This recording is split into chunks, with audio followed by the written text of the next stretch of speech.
경찰청 차장님 수고 많습니다. 네.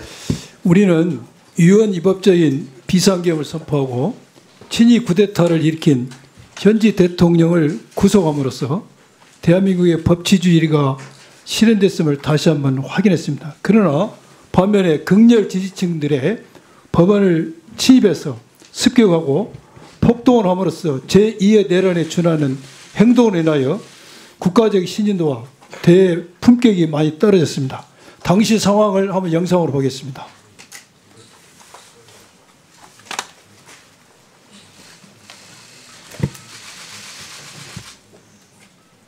당시 상황을 보면은 경찰이 시대에게 방패로 얻어맞는 장면이 나옵니다.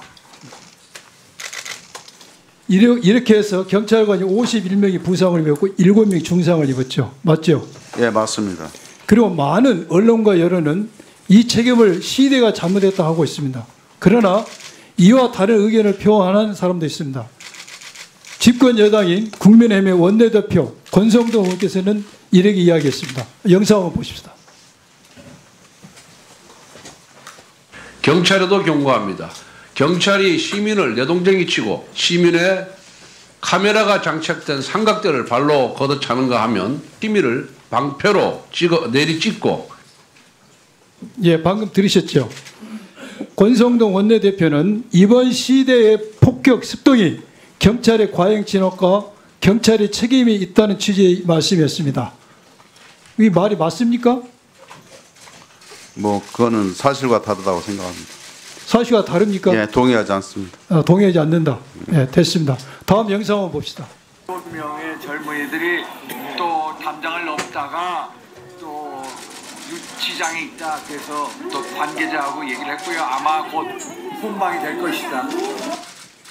방금 잘 보셨죠? 이건 윤상현 의원이 국힘의 윤상현 의원이 18일 저녁에 영장 발부에 대해서 신문에 대해서 반대하는 시위대들 17명이 서부지법 월담을 하다 체포됐죠.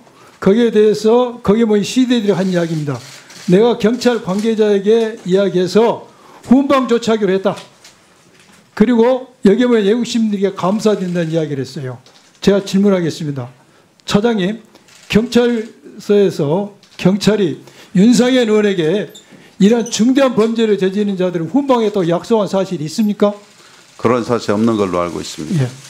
만약 이걸 훈방한다면은 제2의 내란의 행동 범죄를 훈방할 수도 없는 것이죠. 만약 그런 사실 확실히 없어요?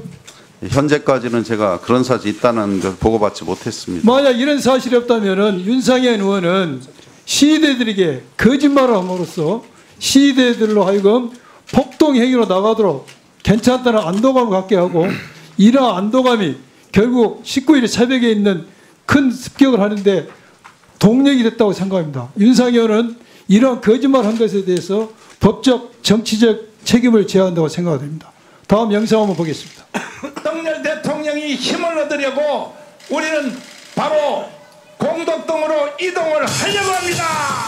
국민 저항권이 이게 이제 시작이 됐기 때문에 윤석열 대통령도요 구치소에서 우리가 데리고 나올 수도 있어요. 방금 정광훈 씨의 이렇게 연설하는 내용입니다. 이거 외에도 정광훈 목사는 사랑의 제1교회에서 예배를 통해서 또 여러 유튜브를 통해서 이러한 국민에게 저항권이 인정이 되기 때문에 구치소에서 강제로 윤석열 씨를 데리고 나와야 된다, 나올 수 있다. 또 이 나라를 망했다, 고쳐 쓸 수도 없다, 이런 발언을 했습니다.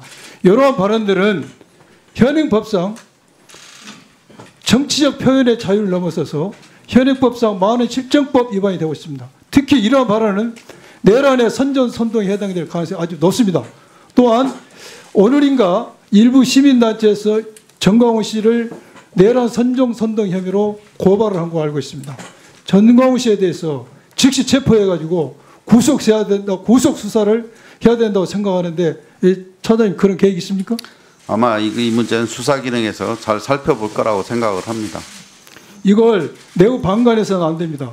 엄단해야 됩니다. 또 하나는 이번에 언론에서 나왔지만은 많은 극우 유튜버들이 이 사태를 보고 있는데 책임이 있다는 게 중론입니다. 이러한 그거 유튜버들에 대해서도 철저히 수사하셔서 수입 창출 중단 조치를 해야 됩니다. 계좌 정지든 이런 엄단해 주시기 바랍니다. 그런 계획 있습니까? 네, 지금 수사 기능에서 면밀히 살펴보는 걸로 알고 있습니다. 또 하나는 이번에 90명인가 체포가 됐죠? 90명? 현재까지 포함하면 96명이고요. 서부지방법원 그쪽에는 86명. 80명 넘게 체포가 됐습니다. 이 사람들의 대부분이 많은 숫자 2030이라고 합니다. 그래서 저희들은 이번에 체포되고 영장이 청구된 젊은이들이 지난 한남동 관제에서 윤석열 피의자 체포 제지할 때 동원된 사람들은 아닌가 하는 강한 의심을 가지고 있어요. 여기에 대해서 채증 작업이 끝났으니까 연계성에 대해서도 꼭 수사를 해 주시기를 부탁드립니다. 그런 계획을 가지고 있습니까? 아직 확인되진 않았지만 뭐 수사기능에서 여러 가지 상황에 대해서 확인 작업 중에 있는 걸로 알고 있습니다. 또 하나는 이번에 처음 구속영장이 발부되기 전에 경찰 병력이 3,000명이 나갔죠. 예, 그렇습니다. 그때 시위대는 35,000명. 네, 그렇습니다. 그런데 영장 신문이 끝나는 시위대가 1,300명으로 줄어들고 경찰 병력 1,000명으로 줄였습니다. 네. 그리고 3시부터 이게 폭동이 일어나기 시작했어요. 그리고 이걸 진압하다 안 되니까 5시 반에 완전 진압봉으로 기동대가 들어왔습니다. 뭐 진압이 됐지만은 제가 여기서 지적하고 싶은 것은 16, 17, 18일 3일간 계속해서 강력한 폭동이 일어난 것이 예고됐습니다. 소방관사에 30건의 신고가 접수가 됐습니다. 이런 강력 폭력을 예상하는. 그럼에도 불구하고 경찰이 경력을 줄인 것, 또한 완전 진압을 하지 않고 처음 시작했다는 것, 특히 후문 경비가 소홀했다는 것은 유감스럽습니다. 앞으로 이런 폭력 시위대들은 앞으로 수사기관과 현재 법원에서 똑같은 행동을 하려고 생각합니다. 보다 더 철저한 대응과 조치를 해주시기를 부탁드립니다. 말씀해 주십시오. 당시에 그 시위대가 3,500명에서 의원님 말씀대로 1,300명으로 줄었고요. 저희들도 3,000명에서 900여 명으로 줄였는데 시위대는 한 95%가 감소됐고 저희들은 한 30% 정도 그런 상황을 대비해서 유지하고 있었다고 생각을 합니다.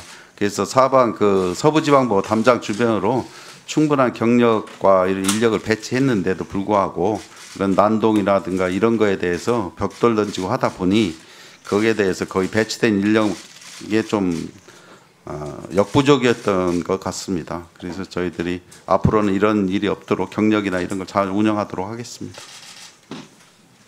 네, 수고하셨습니다.